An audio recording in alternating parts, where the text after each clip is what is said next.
new world of 5FM Radio, your adult contemporary radio station in Zambia, connecting you to the newsmakers and events that make news in the global village.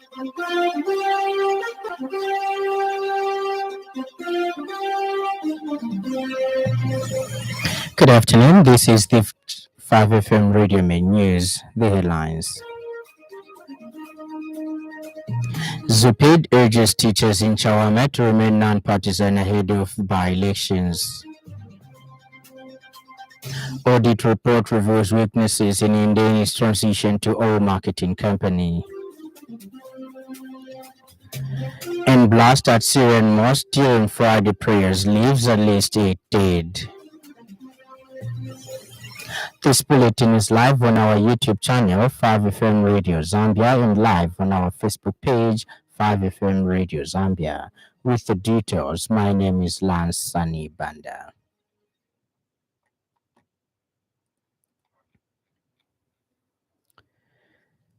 The Zambia Union of Professional Educators, ZUPAID, has called on teachers in Chawama of Lusaka district to remain non-partisan and professional ahead of the forthcoming by-elections.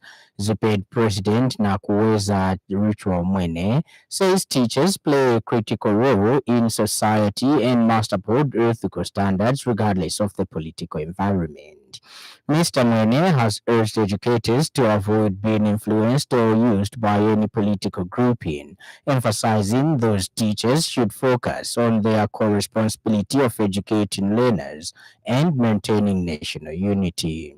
He further reminded teachers that the teaching profession demands neutrality and discipline, especially during election periods, adding that any form of political involvement could compromise public trust in the profession.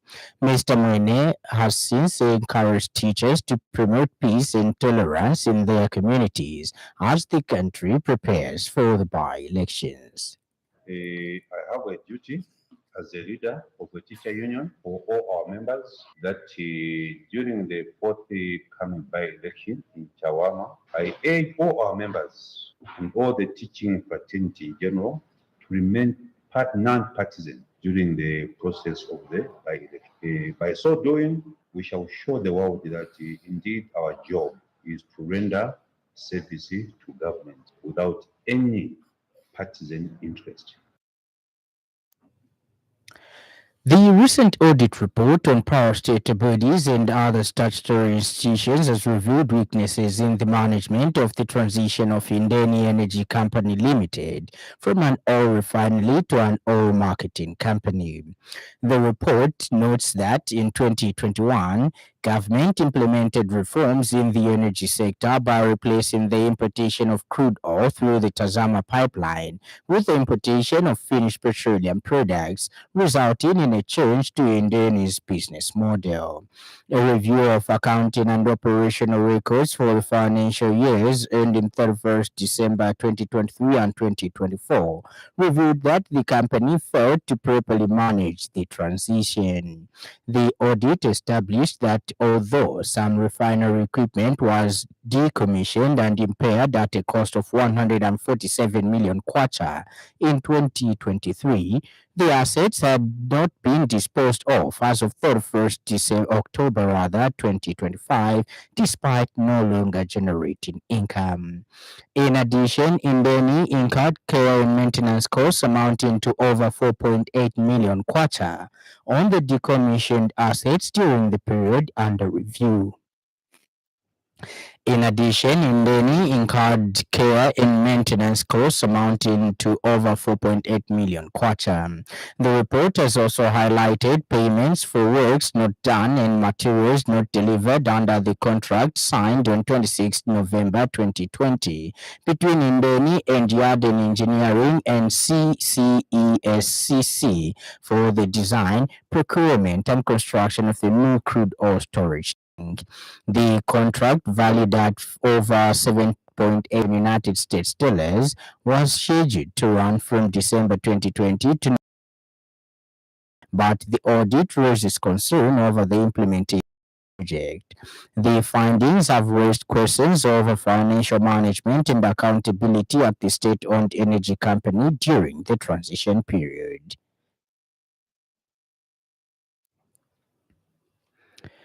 The Zambia National Education Coalition (ZANEC) has welcomed the release of the 2025 primary school leaving examination and junior secondary school leaving examination results by the Ministry of Education, Douglas Musaka Siagalima. ZANEC Executive Director George Hamsunga commended the ministry and the Examinations Council of Zambia (ECZ) for a timely release and for maintaining zero examination leakages, reflecting strong coordination and examination integrity.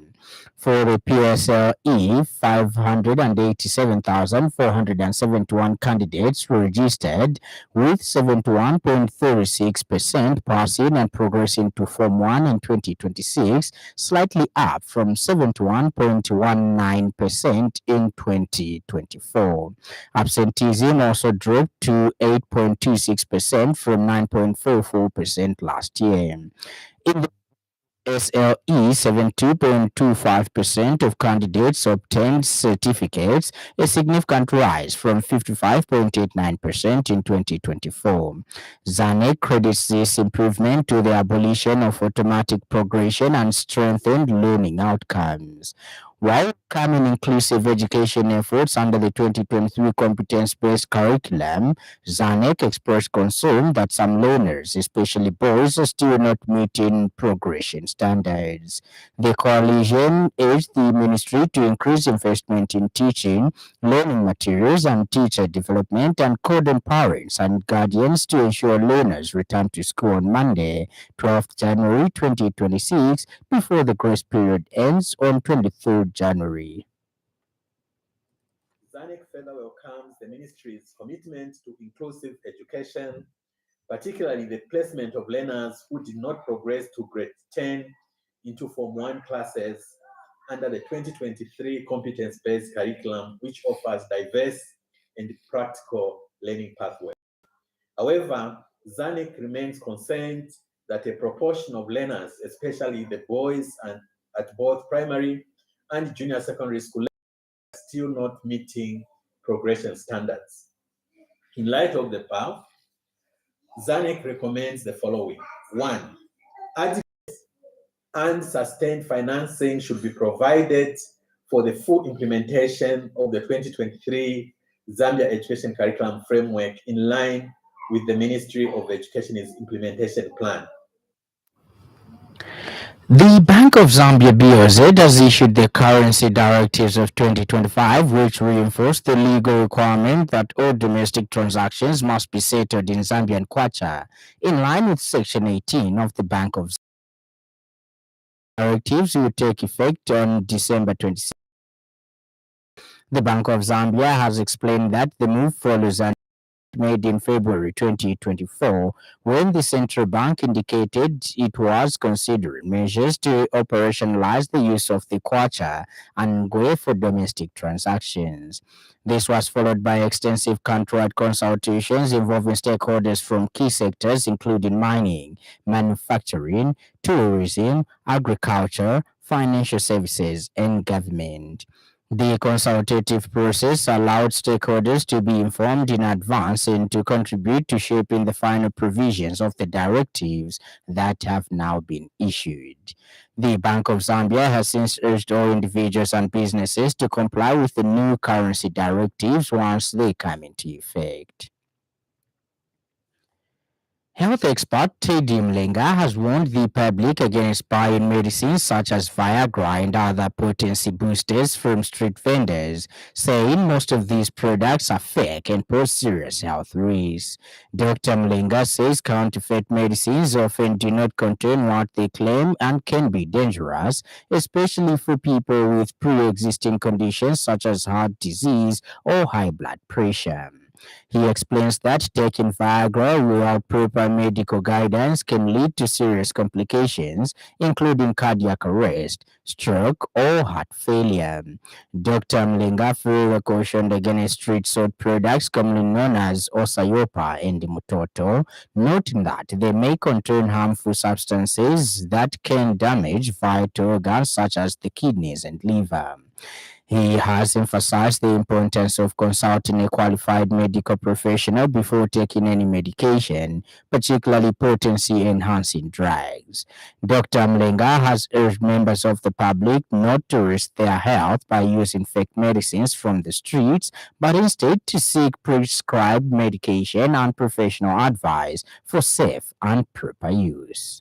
Through a psychological element where after the person takes, they believe that something is going to happen, and otherwise the other things like power or sayopa and all that kind of stuff have a ginger in there, and I don't think ginger will make you to collapse. So the most dangerous that can happen to someone is if you have got, for example, a cardiac problem, a heart problem, or blood pressure, hypertension, and then you take things like Viagra without a doctor's, guidance in dosage and safety precautions, then you can have a cardiac arrest, can collapse. And in other news trending this afternoon,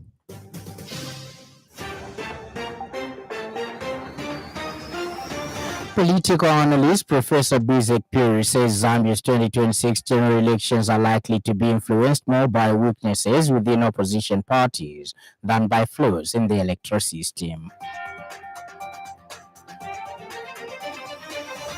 Public Relations Officer for the Ministry of Agriculture, Balewa Zili, says the government's Farmers Input Support Program, FISIP, is delivering results, largely due to the full implementation of the e-voucher system.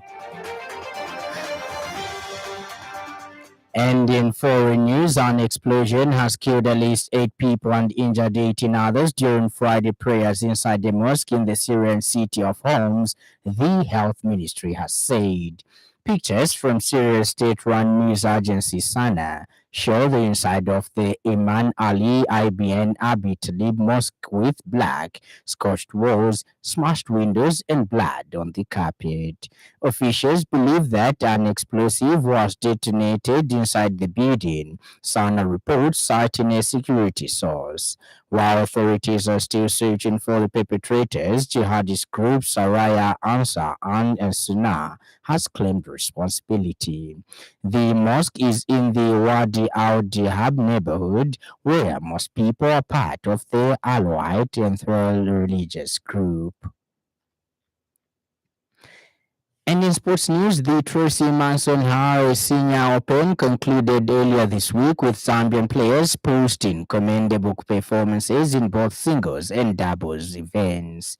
In the singles category, Edgar Kazembe and Cristobal Chisongo reached the semi-final stage after progressive and impressive runs before bowing out of the tournament.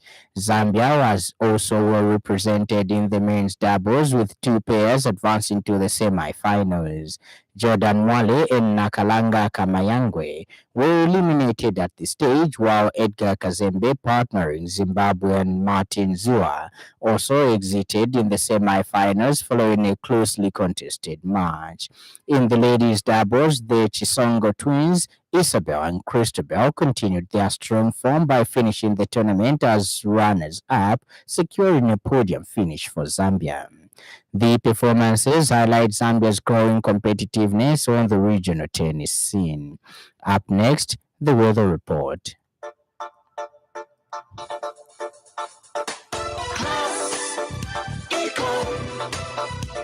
Class Econ Roofing Africa. Class Econ Roofing, plot 17100 off Katanga Road.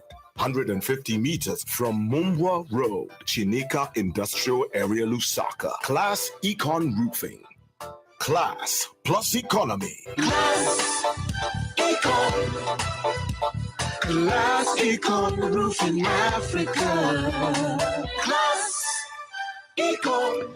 Western, Northwestern, Central, Copperbelt, Luapula, Northern, Muchinga, and Eastern provinces mainly cloudy, slightly windy, and mild with warm to warm rather, with rain and thunder. Maximum temperatures ranging between 27 degrees and 33 degrees Celsius. The evening will be mainly cloudy and mild with rain and thunder. Southern and Lusaka provinces mainly cloudy, slightly windy and warm with isolated showers and thunderstorms. Maximum temperature is ranging between 28 degrees and 33 degrees Celsius. The evening will be mainly cloudy, windy at times, and warm to mild with isolated rain. Ends our weather report, and the item brings us to the end of the news. But before we go, a recap of the stories that made headlines.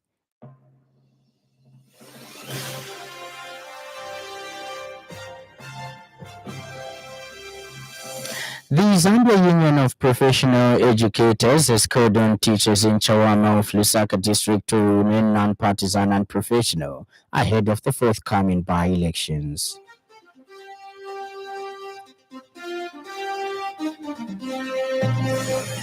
The recent audit report on parastatal bodies and other statutory institutions has revealed weaknesses in the management of the transition of Indeni Energy Company Limited from an oil refinery to an oil marketing company. And finally, an explosion has killed at least 8 people and injured 18 others during Friday prayers inside the mosque in the Syrian city of Homs, the health ministry has said. For more news, follow us on Facebook, 5FM Radio Zambia, and subscribe to our YouTube channel, 5FM Radio Zambia. On behalf of the entire news crew and the technical department, thank you for listening to the happy world of 5FM. Stay safe and stay tuned to 5FM Radio. My name is Lance Sannie Banda. Enjoy the rest of the afternoon.